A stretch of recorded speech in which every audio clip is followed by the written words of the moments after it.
Have you ever noticed someone who barely reacts when everyone else is getting angry, defensive, or emotional? Someone insults them, and they don't rush to fight back. Someone criticizes them, and they don't immediately explain themselves. A tense conversation starts, and somehow they remain completely steady. At first, this kind of person can seem strange. You may even wonder, don't they care? But psychology tells us that there can be a very different explanation. Sometimes, the person who reacts the least is not the weakest person in the room. They may simply have learned something most people never practice: the ability to create a gap between what happens and what they do next. And that tiny gap can completely change the way a person handles pressure. Most of us live on automatic reaction. Someone sends a cold text, and our mind immediately starts searching for what went wrong. Someone criticizes us, and before we even understand the criticism, we're already preparing a defense. Someone raises their voice, and our body responds before our brain has finished processing what happened. This is normal. Your nervous system is designed to detect potential threats quickly.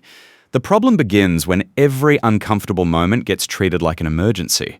You don't just experience the event, you immediately attach a meaning to it.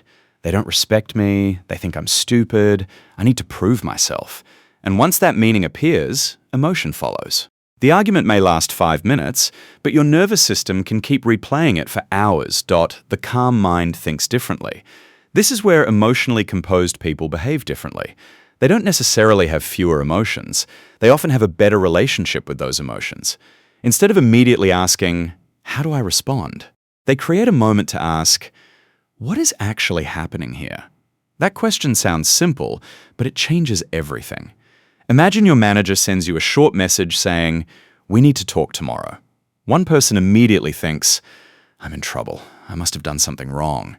Their heart starts racing before the meeting even exists. Another person notices the same message and thinks, I don't have enough information yet. I'll find out tomorrow.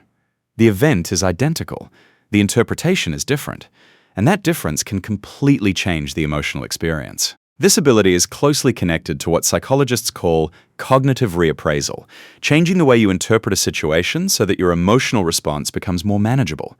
Instead of pretending that something isn't happening, you change the story you're telling yourself about what it means. Criticism becomes information instead of humiliation. A rejection becomes one person's decision instead of proof that you're not good enough. Someone's anger becomes their emotional state instead of an instruction for you to become angry too. This doesn't mean you should make excuses for bad behavior or ignore genuine problems. It means you stop automatically turning every external event into a personal verdict. And there is another reason some people seem almost impossible to provoke. They have learned that reaction gives information away. Think about an argument. Someone makes a sarcastic comment and watches your face. You become defensive, and they know they touched something. They make the comment again. You explain yourself for 5 minutes, and now they know exactly what you are trying to protect. They raise their voice, and you raise yours. They have discovered the rhythm of the interaction. Your reaction becomes feedback, and feedback allows the other person to adjust their behavior. This is why a person who doesn't immediately react can sometimes change the entire dynamic of a conversation. But there is a major difference between not reacting and suppressing your emotions. This distinction is extremely important. Imagine someone is furious during an argument, but they force their face to stay expressionless while their jaw is tight, their breathing is shallow, and their mind is exploding inside. That isn't necessarily composure.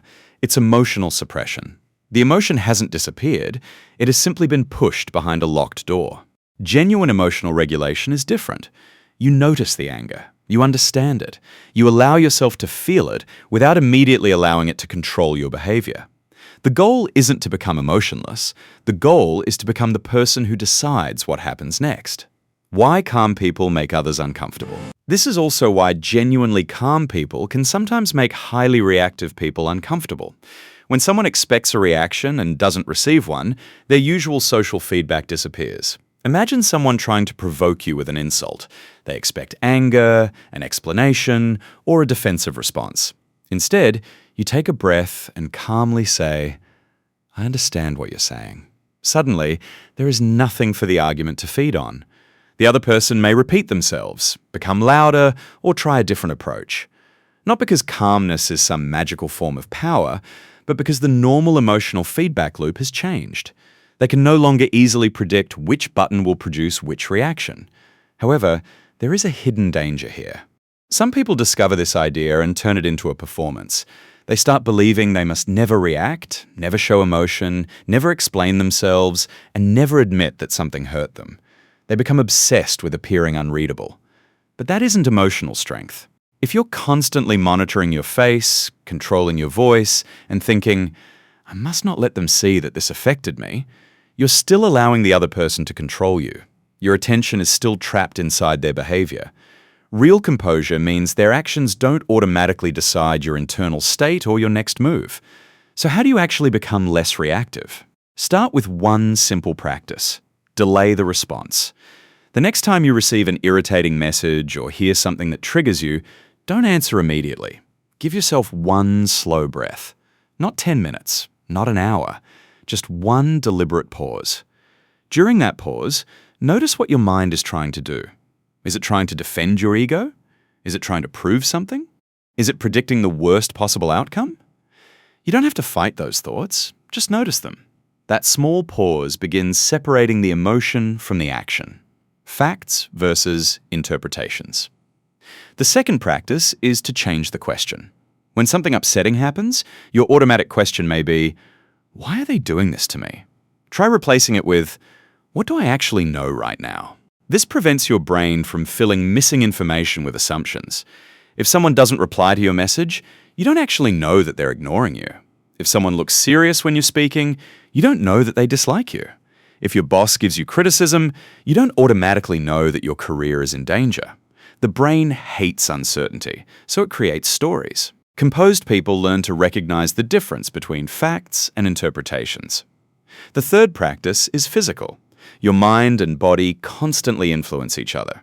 When you're under pressure, your breathing can become faster and shallower, your muscles tighten, and your attention narrows.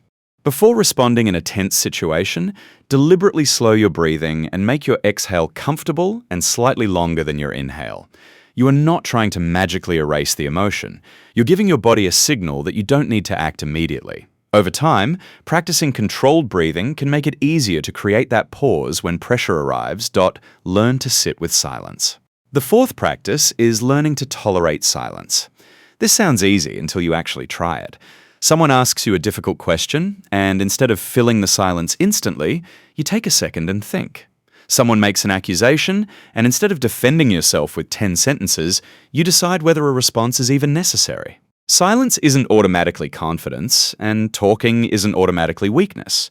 But the ability to remain comfortable without immediately filling the space gives you something valuable: choice. You no longer feel forced to respond simply because another person created emotional pressure. Don't accept every emotional invitation.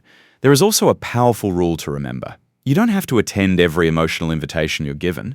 Someone can be angry without you becoming angry. Someone can misunderstand you without you spending an hour proving your intentions. Someone can dislike you without you needing to change their opinion. Someone can try to pull you into an argument without you accepting the invitation. This doesn't mean avoiding difficult conversations. Sometimes you absolutely should speak up, set boundaries, or defend yourself. The difference is that you do it because you've chosen to, not because your emotions forced your hand. Over time, something interesting happens. At first, the pause feels unnatural. You may still feel the anger, anxiety, or urge to respond. But instead of immediately acting on it, you start observing it. Then the space between trigger and reaction becomes larger. Eventually, you begin noticing that many things which once controlled your mood don't have the same power anymore. You still care, you still feel, you still get hurt, but you recover faster because you no longer turn every emotion into an instruction. Emotional strength is choice. And this may be the real psychology behind people who seem impossible to provoke. They aren't necessarily colder than everyone else. They may simply have stopped giving every emotion the authority to make decisions for them.